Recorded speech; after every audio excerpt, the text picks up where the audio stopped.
Good evening, ladies and gentlemen. As you may noticed, I am not Dr. Don, and I am in the challenging position of having to substitute for him. He's taken some well-deserved time off. His program, Conversations with Dr. Don, is one of the long-standing programs and productions from the studio.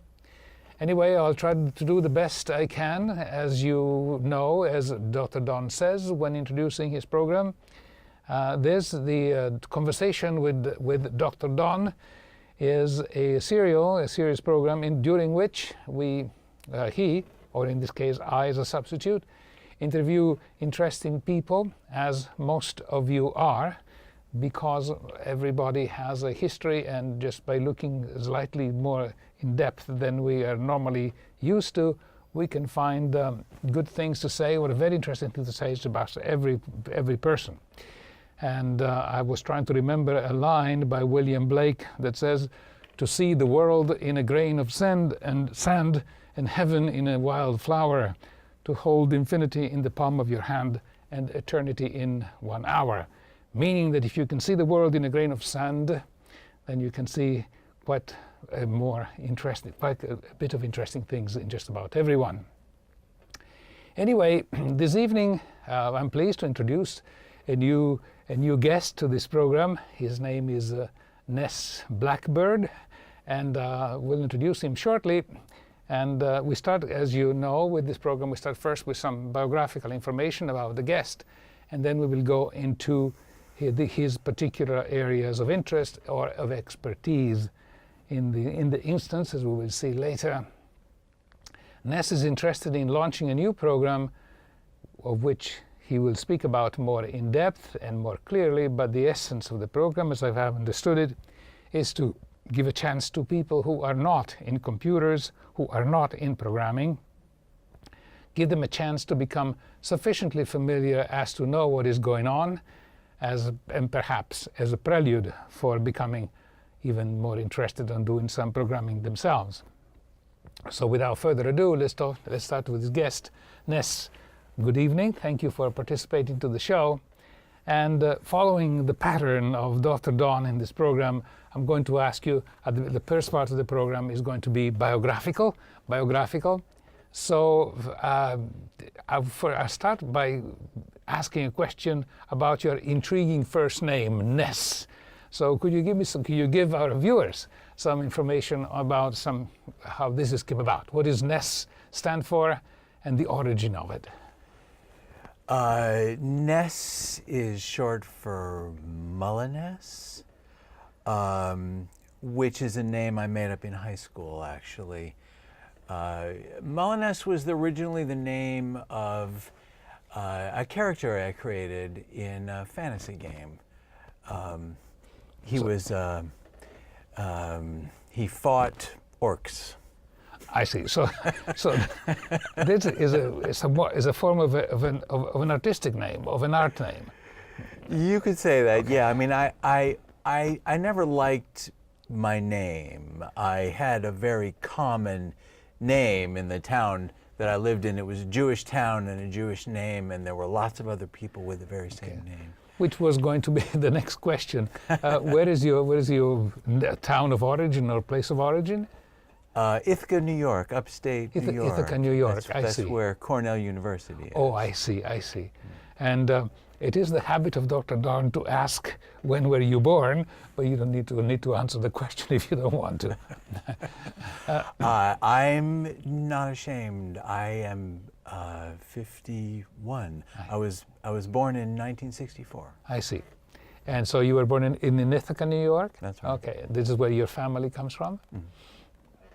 And how did it come about that you moved to Portland? Well, when I dropped out of college when I realized that my family was spending a great deal of money for me to go to college, but I wasn't actually acquiring a skill I could use to make a living with. May I ask you, what did you study in college? I never declared a major. I was really into distribution requirements. Distribution I requirement. loved the distribution requirements. When I first got to college, they told me about the distribution requirements. I had to take some history, some math, some English. I had to take a number of courses in different departments. And so I went to all of the departments and I took a course in everything. I had a great time. But I was supposed to have a major, and I never, I wasn't on top of that part. It's interesting because distribution is such a generic, general, and comprehensive word that I cannot see how it can be condensed into a degree. But I am not an expert in academic curricula, and therefore I'm just listening to Yeah, what the you say. idea was you're supposed to do your distribution requirements, and mostly you do your major. But I never picked a major. I was more interested in the distribution requirements. Okay. So after a couple of years, I didn't know what to declare my major. I thought maybe feminist studies, because I was very interested in that. But I'm a man, and at the time it would have been kind of inappropriate for me to choose that as a major. So I left college. Would it be fair to say that although the plan or that your program that you will talk about this evening is, I would say, of a scientific nature, at least, would you characterize your original interest in educational interest in somewhat of a humanistic or whatever more generic realm of things? Is this correct? Am I correct? I think you could say that. I mean, I'm very interested in a lot of things. Sure. Multifaceted. That's why I dropped out of college. I see. Later I returned to college in Merrillhurst here in Oregon, and I completed my degree in psychology. Oh, and so you have a degree in psychology. Okay. Yeah. That would provide a kinship with Dr. Don, who is also a degree in a chartered psychologist. Anyway, so how did you then? Let's follow the pattern of Dr. Don. One of the questions that he routinely asks is, are there any people in your past or in the past in general that have somewhat influenced your thought process, your life, your career, or all of the above? Do you? I was very influenced by the school I went to as a child, especially in junior high and high school. Mm-hmm. And the teachers there were very important to me. It was an alternative school, kind of an unusual place, very democratic approach to education. I see. And the teachers were, they went by their first names, which was very unusual then, and we really connected with them, and I felt like that was a great experience for me. School was a great experience for me. I see. So, when I was people in the past, historical people, I have some people that I look up to in terms of sometimes politics or philosophy or literature, whatever. Mm-hmm. I was thinking more this is more important, as well as you have person or characters in your historical perspective of the world, past and present, that you feel had a significant influence of both on your upbringing and on your thought process or a view of the world. Do you?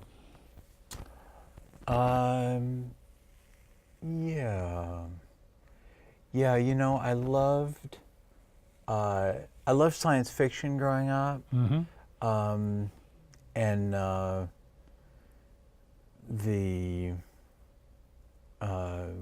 you know, like the stories of J.R.R. Tolkien, and especially Frank Baum, The Wizard of Oz. I see. Those, it's such a wonderful world that he created. Yeah, he was way ahead of his time. Have you written something yourself?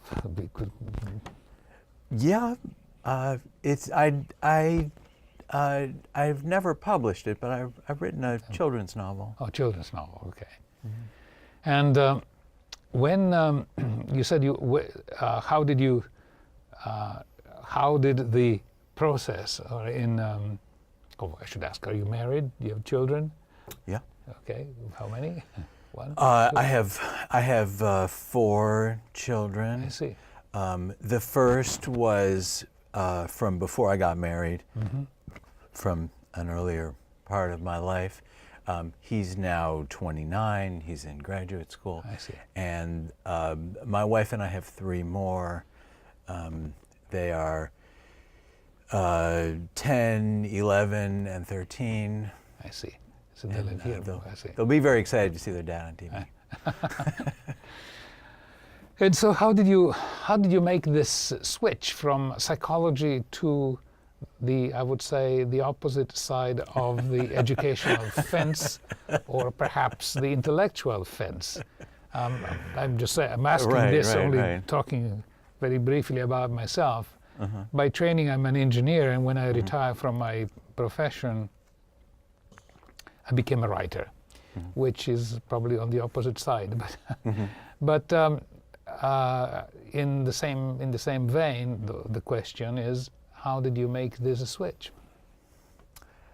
Yeah, well, you know, I did study computers in college, and I always thought I should study computers because that would be a good way of making a living.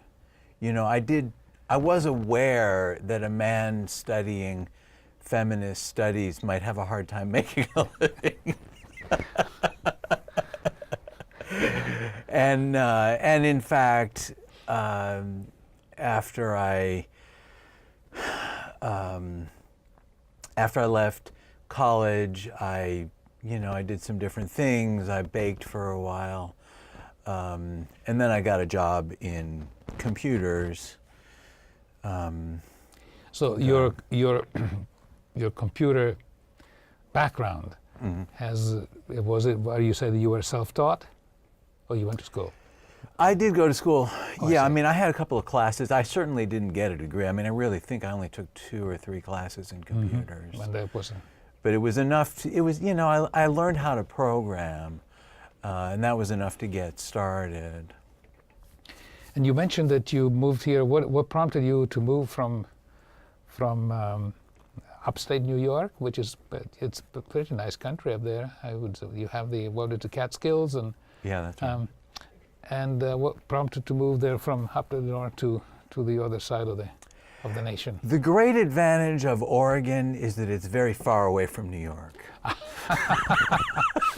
Well, I don't know how you New Yorkers would take that, but it's a sufficient. I needed to make some space from my family. I see. I wanted to get away and see the world. I see. And that worked great, you know. I see.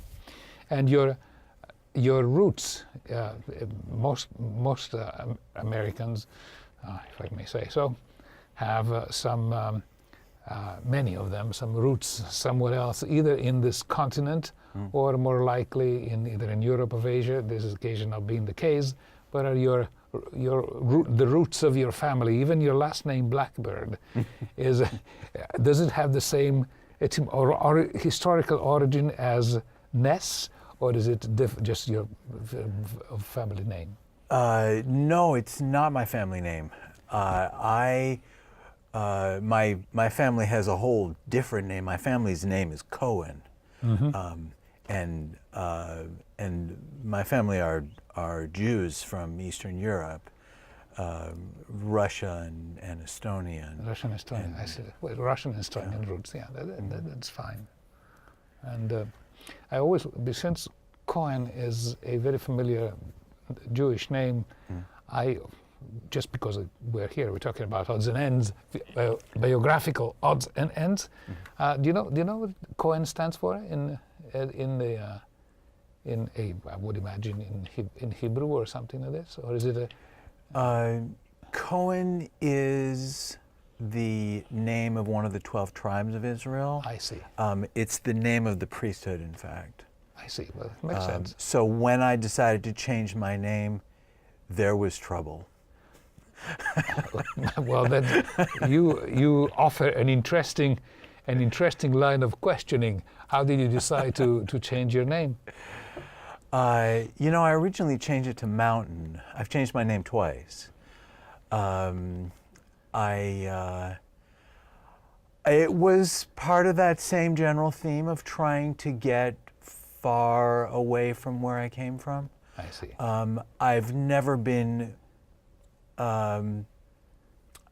very comfortable with having been born a Jew. I was raised in a Jewish tradition, and by the time I was in high school, I had pretty much decided that I did not want to be a Jew. And so, for me, changing my name was about declaring that I was my own person. Your own person. And I was not carrying on that Jewish heritage. Which was, you semi-anticipated one of the question, do you have any religious preferences? Which is one of the canonical questions that Dr. Don asks of his guests. All right. Do you have any religious preferences? I prefer not to be a Jew. Well, I do. Well, that I cannot interpret that whether it's a way of evading the question or whether you want to express. This is a very, if I may say so, this is a very secular program. So there is no expectation of affiliation to any religious denominations. So if you have, I just ask you the question just in case, because you gave me a kind of a negative answer. I'm an atheist. That's right. Well, that's fine. Yeah. Many of us are, so that's fine. And let's see. So you answered the question by saying that you moved here in order to get away from New York.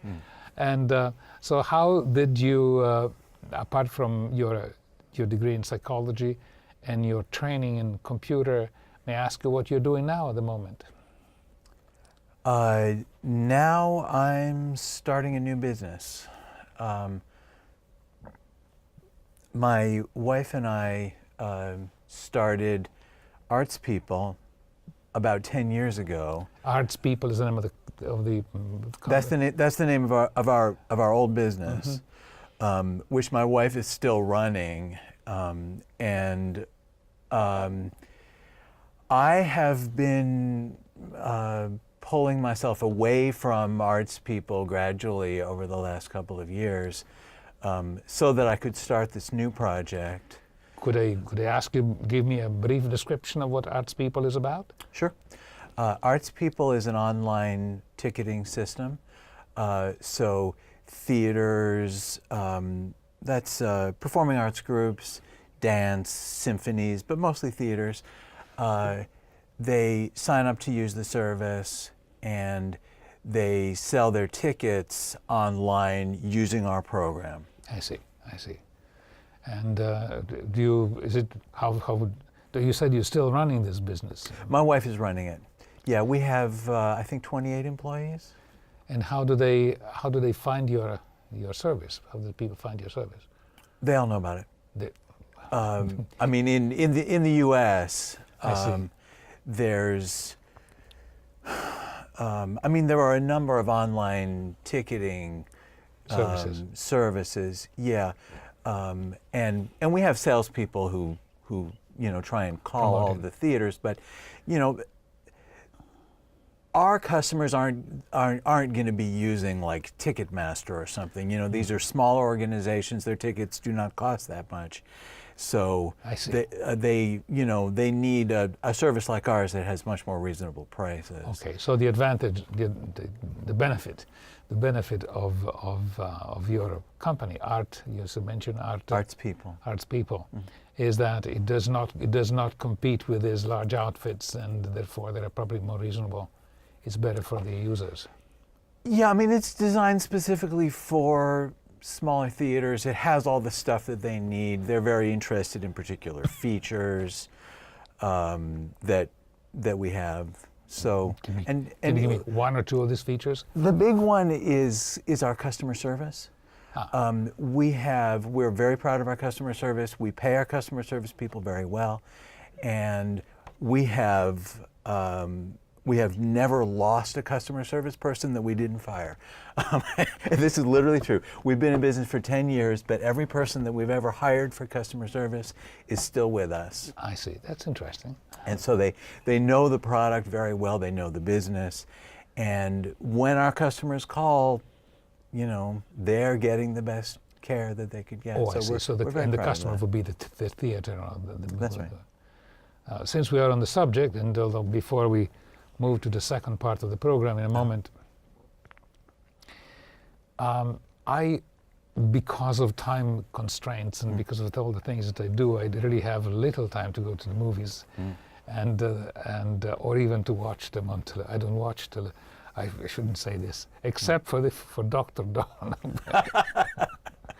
Oh, it's not true because I also produce programs. So, right. But the programs that I produce here, which are called historical sketches, which are a series of, they define themselves. They're programs about 30 minutes each. And I put them online, and they can rebroadcast as this program of various stations in the nation, just like Dr. Don's. I have very, very little time to dedicate to any or to other sorts of visual entertainment, which movies are. And I'm not saying this from a point of view of loftiness, but from the point of view of not having time. Well, so, I should clarify for you that Arts People does, well, we do sell a few movie tickets, but by and large, it's tickets for live theater rather than movie tickets. Leads me to the, I was going to ask you about the movie, but you answered the question.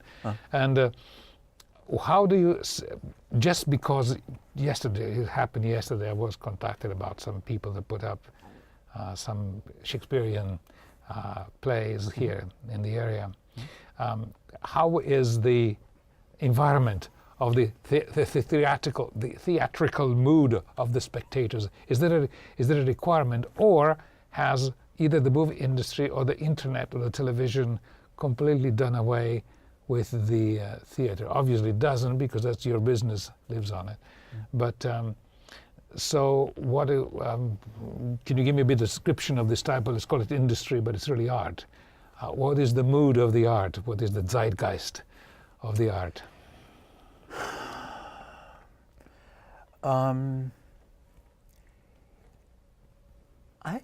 I guess I'd have to say that I'm really not an expert on that, honestly. I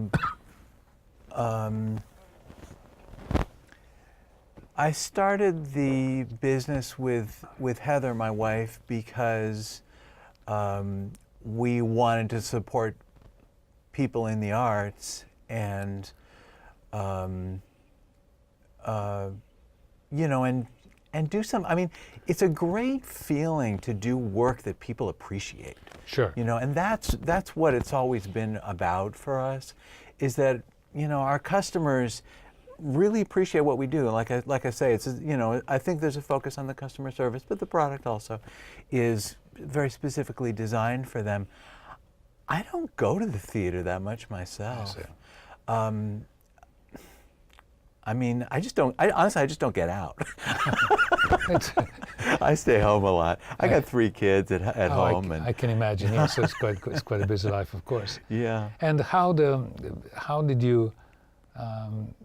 There must be been a point where you have decided, okay, now I will. You mentioned yourself. I'll leave my wife to conduct this business, and I will do something else.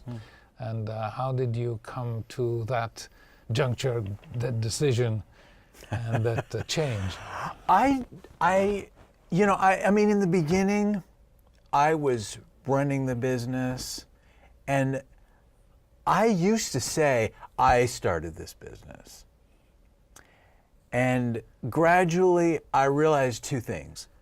One was that I didn't start it by myself, because every step along the way, Heather was there to talk to me about what to do next. This has been a joint venture. Yeah. And then this ties in with the other thing, which is that I eventually realized that I was not doing a great job of running the business, actually. And so I fired myself. Interesting. In fact, I've fired myself 3 times. Not always for misconduct. I'm kidding. No,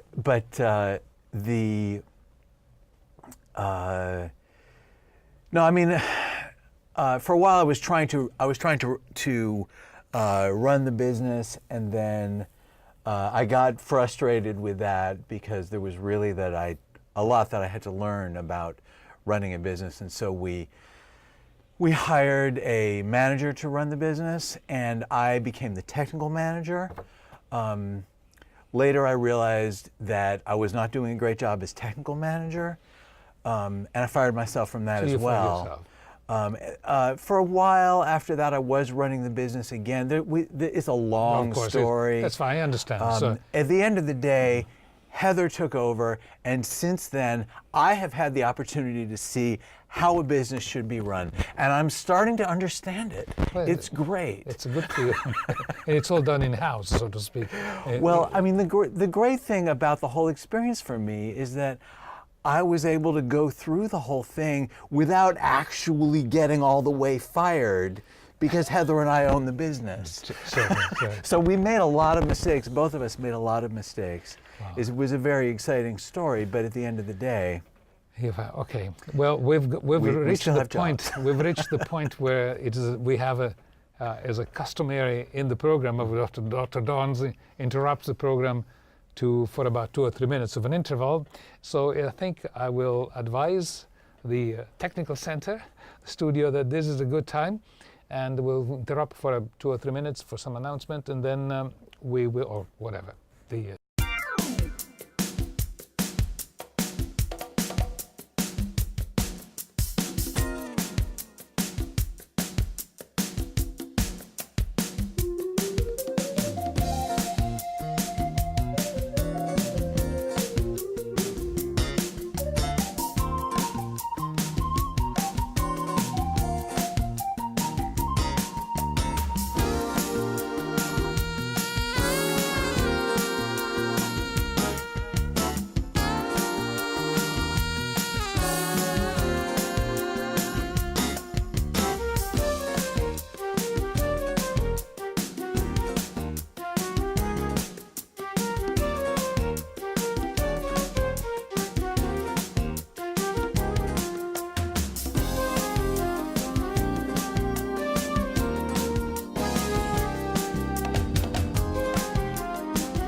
Thank you for watching so far.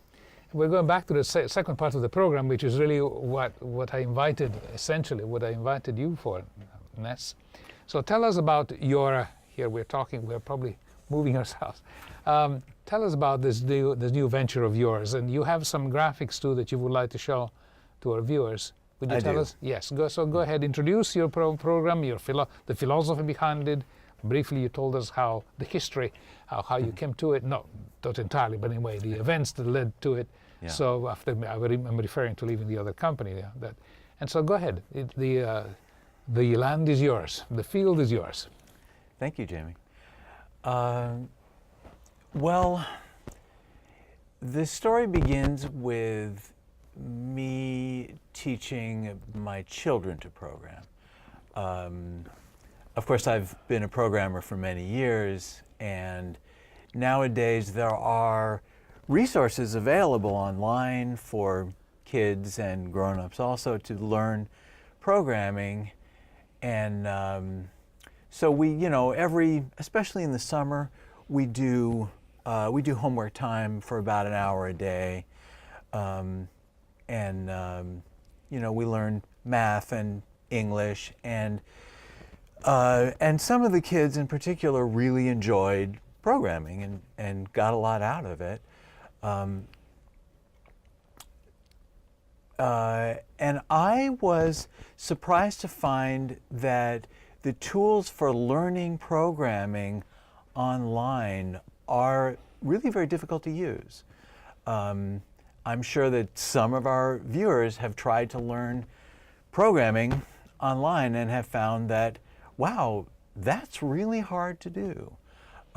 Some people grit their teeth and bang their head against the wall until they make a hole in the wall and learn it that way. But it really is a very difficult thing. And it occurred to me, it doesn't have to be this hard. It really doesn't. Programming, I think you'll understand this, Jimmie, because you're an engineer, even if you're not a programmer. It's the kind of thing that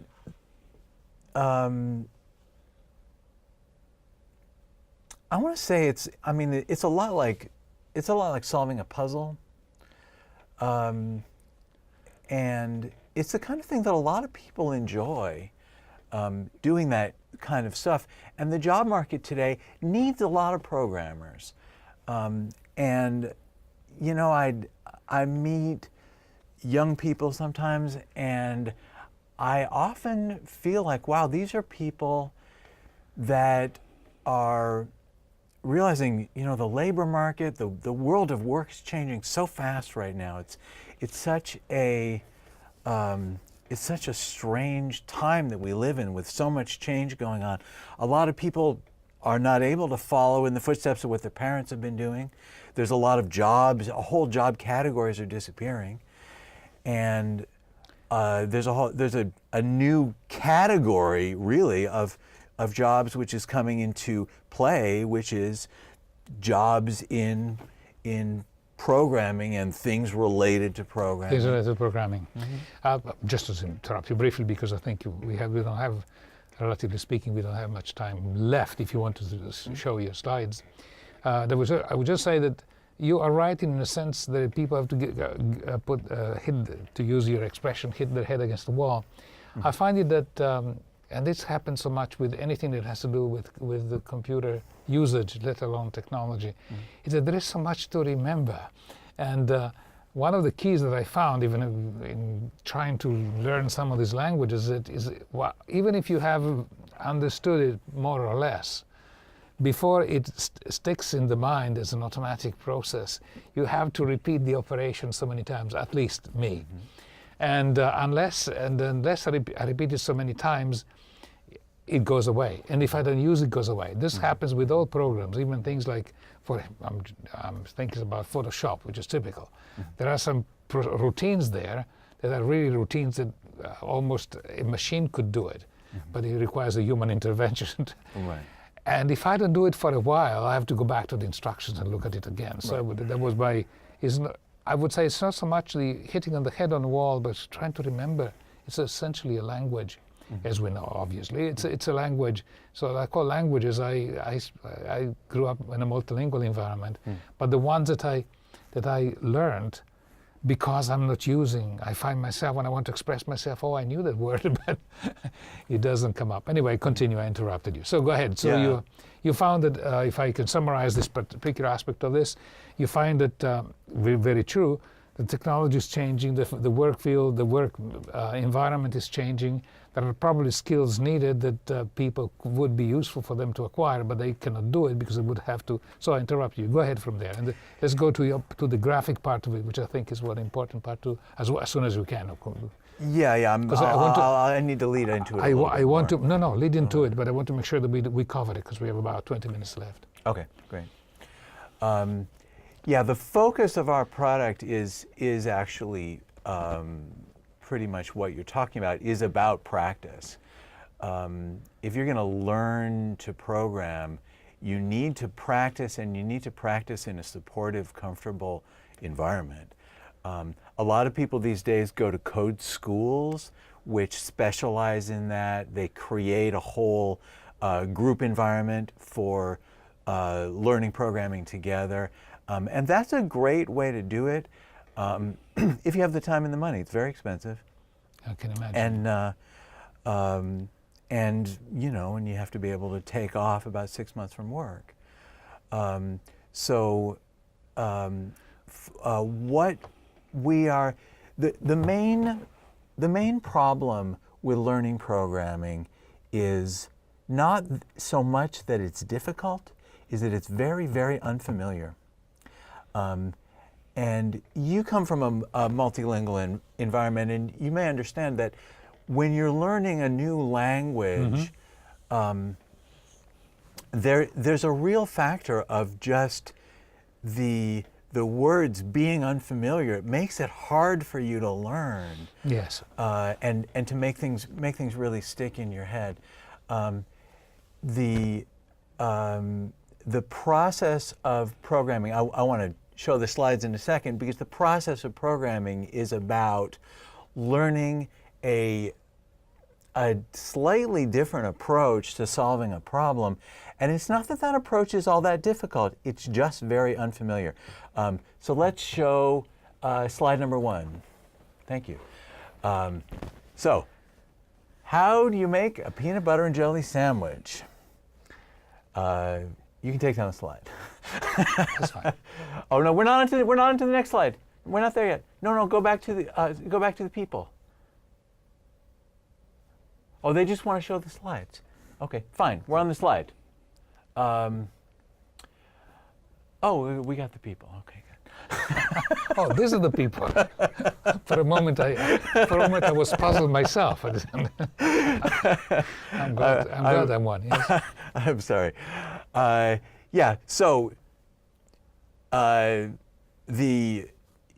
if I'm talking to you about how to make a peanut butter and jelly sandwich, I can give simple instructions. They're in human language. Humans think in big concepts, and we can communicate very efficiently. So, next slide, please. Thank you. So if I'm telling you, one human to another, how to make a peanut butter and jelly sandwich, pretty simple. Peanut butter on one piece of bread, jelly on the other, put them together, you're good, right? I can show you, takes just a second, I think no it's problem. within the realm of my acquisitions. Yes. Yeah, even though you're an engineer. But if you want to tell a computer how to make a peanut butter and jelly sandwich, you have to do it in itty-bitty steps. Next slide, please. And in fact, I can't fit all the steps on the slide, but you have to break it down. You have to be specific. You have to say, you hold the peanut butter jar in your right hand, the lid in your left hand, turn it clockwise 3 times, not about 3 times. It has to be the right number.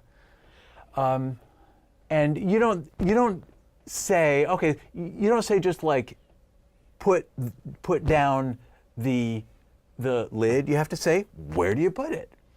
And then you have to be specific about the jam jar. It needs instructions too. The instructions may be very much like the peanut butter instructions, but it also has to have instructions, and the instructions must be very specific and detailed.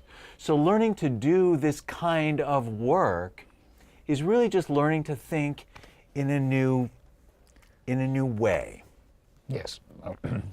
Except that even, well, just as an addition, even those instructions that you gave there, very specific ones, which we agree that's how the computer programming works, even those instructions are, each one of those instructions has to be expressed in a language that is very unfamiliar. So anyway, I interrupt you. Go ahead.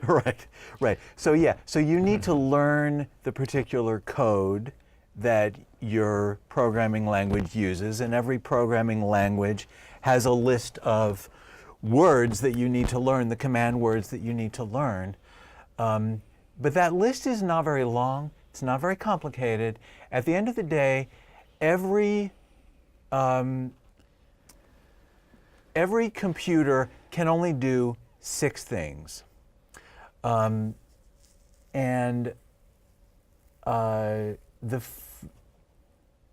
want to just put in here real fast that I want to tell the audience that if they're interested in being a tester for the product, that is a free opportunity, and they can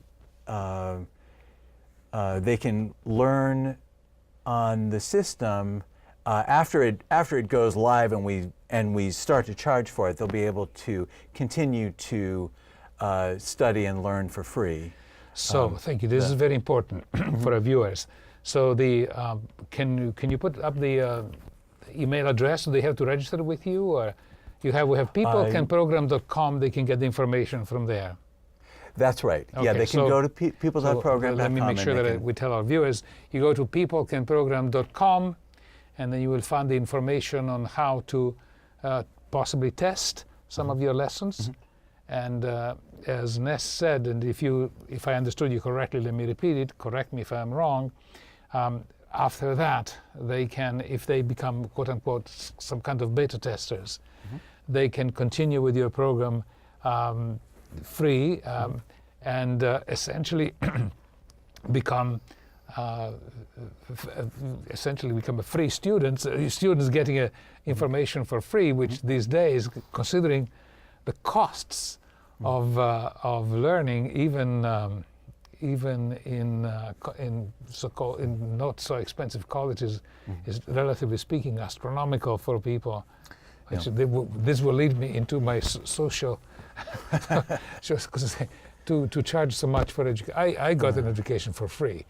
People say it shows because you are ignorant. No, but the fact is that the right to education should be something just like the right to air, in my view. But let's not digress. Let's continue with your program. I think that's absolutely true, Jimmy, and I really agree. And I do want to say that this is, as you know, this is non-commercial television, and we are not selling you anything. We are giving you the opportunity to learn, and we are asking for your contribution to this product, which will be provided for free across the developing world. That's the plan. And we need you to help test the product, because I can do a lot of programming, but one thing I can't do is make the mistakes that a beginner can make. I can't do that. That is very true. Now, let me ask you a question. As I mentioned, I'm talking about myself. I said sometimes I said, let me go, I will try to learn this language, which I did. I go to a certain set mentioned before, and then I become involved with everything else. I don't repeat it. In your opinion, getting the person of average retention skills, which is more than retention and understanding, are very well connected. In your opinion, how long would a person have to spend in order to acquire sufficient retention of a particular set of instructions so that he can move on to the next step per day or per week or whatever? Do you have experience on that based on your teaching? Yeah, I mean, the system is set up with small lessons that everybody should be able to go through, certainly at least a couple of lessons per day. The lessons are designed to be, and I'm not talking about spending a lot of time on it, in fact. Okay. The lessons are designed to be very simple. We are doing our level best to make it idiot-proof. That is the entire concept. It is supposed to be for the absolute beginner, and it's supposed to be so that you cannot make a mistake that has not been anticipated. The whole system is set up to catch mistakes that people have made, which is why we're asking for testers to go on the system at peoplecanprogram.com and go out there and make some mistakes for us. So people, we have interrupted you. We have it on screen. Peoplecanprogram.com is again where you should go to in order to have more information about this. That's right. And because this program is broadcast at various parts of the nation, from what I understand from Don, from Dr. Don, this, wherever you are in the nation, if you see this, feel free to go to the site and contact Ness, I assume. There's probably your email too on your website, and via email, and I assume you will respond to them. And that's right. Okay, very well. That interrupted you, but continue. Yeah. Yeah, the entire concept of this system is based on the idea that every mistake that you're likely to make has been planned for. So, because there's only so many ways to do a particular thing wrong. There may only be one way to do it right. There's still 10 or 20 or 50 or 100 ways to do it wrong. But after a while, we'll catch them all. And that's how our system is designed. I've set up a program which is particularly designed to be able to respond to mistakes. But it's just that I need to know what the mistakes are. That's why we're asking for testers. I see, yeah. Which means, and I want to be very honest about that, it means that people who are acting as testers for us will not have as friendly a product as the product will eventually be. The system will get friendlier over time. On the other hand, those who will make the mistakes that you expect them to make will learn from them more than those who will have immediately the solution at hand. So that will be interesting. Mm-hmm. One question I have is, most, at least until recently, I'm not extremely current with the setup now, but until recently, before you could start making your own programs, you had to install some, I would say, virtual, tired now. How do you call it? Virtual server in your computer, so that you could essentially say be independent and see your program on your computer as opposed to be connected to a server. No, none of that. No. You go online and you log in and you start to program from there. That's how it works. I said. Yeah. No. We are doing everything that we can to take out all of the difficult steps in the beginning. So bit by bit, people can learn the basics moving forward, step by step, within their comfort zone. Okay. And that means that if older people are learning who are not used to computers, it's going to take them a while. That's okay. It will be friendly, it will be nice, and they will be able to gradually move forward with it. So, correct me if I'm wrong, when people will log in to the structure, to the service, they will essentially log on your computer. They'll be doing it in their web browser. In the web browser, okay, sure, the web browser, to make it simple. Okay, this is very interesting. I think let me allow you to stress it here, because one of the challenges that I've seen on this is that you have to install, for example, a certain, as I said, system on your computer, so you're essentially isolated from anyone else. And this also explains why you are trying to visualize what errors people do, so that you can anticipate them and help them that way. I think this is a very important thing to do. I really liked what you said a little while ago, Jimmie, about that education should be free, education should be seen as a human right. I agree very strongly with that. I think the world will be entirely different. That's right. Well, I don't want to change the subject, because this is a very important.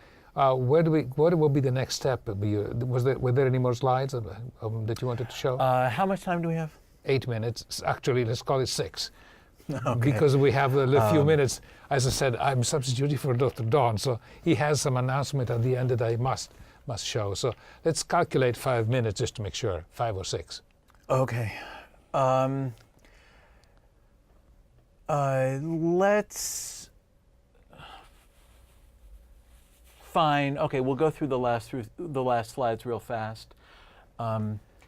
Computers only know how to do 6 things. There are 6 things that computers can do, and this is why computer programming is the kind of challenge that it is. Computers have only the ability to do only 6 things. The first 2 were just up a moment ago. They are input and output. So it can accept input from the keyboard, the mouse, and it can output to the screen. Next slide. In addition, the computer can work with information that it receives. So once you've put in information in, you can store it. It gets stored in what we call variables. People may have heard that buzzword. And and we all know that computers have memory and can store information. And based on that information that they've stored, they can do calculations. I'm calling that one operation, and of course, there's addition and subtraction and various other things that they do. But at the end of the day, that's one simple category. What computers do is very simple, and that's why what people need to learn to program is so unfamiliar, is because it's breaking it down to these little itty bitty bitty bits. Is to think like a machine. Right. Last slide, please. And the other thing that computers can do, and this is where the power comes from, is that computers are fast. They can make decisions. They're not smart about their decisions, but they can make very simple decisions about, is one number bigger than another, for example. That's the kind of thing that they can decide. And they can repeat an operation many times very quickly, and that's why they're useful. But when you take these 6 pieces and you learn to put them together like a jigsaw puzzle, then you can make something which is useful. And that's a lot of fun. I want people to know that programming is fun. You can do it. Yes, you. I mean you who are looking at the television right now. You can learn to program if you want to. Well, that's very encouraging. I would say it was an eloquent encouragement to our viewers. It's a strong feeling that I have. Well, I totally agree with you. And so essentially, although this may appear obvious, but I still want to say it for those viewers for whom this appears a complete novelty. Any computer would do, because with any computer they can go online and has a keyboard. At this point, they would be able to go to your site, so they don't need to have a sophisticated, expensive computer in order to do this, correct? That's right. You need to be able to get on the web. Okay, but that's the only requirement. So you need a keyboard. You can't do this on a smartphone. No. Of course. Yeah. But I happen to use both a laptop and, of course, like everyone else, like a desktop.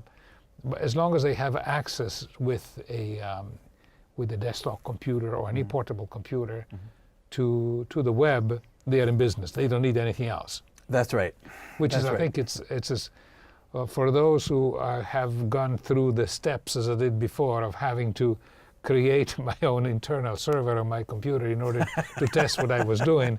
That was a challenge even for me, because as you said yourself, a little step that you overlook and you're out. So a lot of time spent, frankly, uselessly in order to find out a problem that was very simple. That's right. So that is an important point. We're getting very close to the end here. Anything else that you would like to add, which is critical to let's this? Flash peoplecanprogram.com on the screen one more time. That is the name of the system that we are creating, which will teach programming to the public at large. If you'd like to help us and be a tester on that, we would appreciate it very much. There is absolutely no charge to you, and you'll be able to use our system for free thereafter, for a year after we begin to charge for all those foolish people who did not become testers. The system will always be free to poor people. The concept of the whole business is about sharing this knowledge with the world. The world of today is more and more about computers, and everybody, I shouldn't say everybody, a whole lot of people need to learn about programming. Absolutely. And we want to help people do that. Jobs will disappear, machines will do it, but we have to program the machine. That's exactly right. I think we're getting close to the end. Well, I appreciate you, Nessa, appreciate you very much. It was a really good experience to have you here. I hope that our viewers have, Dr. Don's viewers, have got some benefit out of it, so that we will go past to the announcement that go, here we are. We have Civil Liberties Union is an organization that Dr. Don encourages much to be familiar with and follow.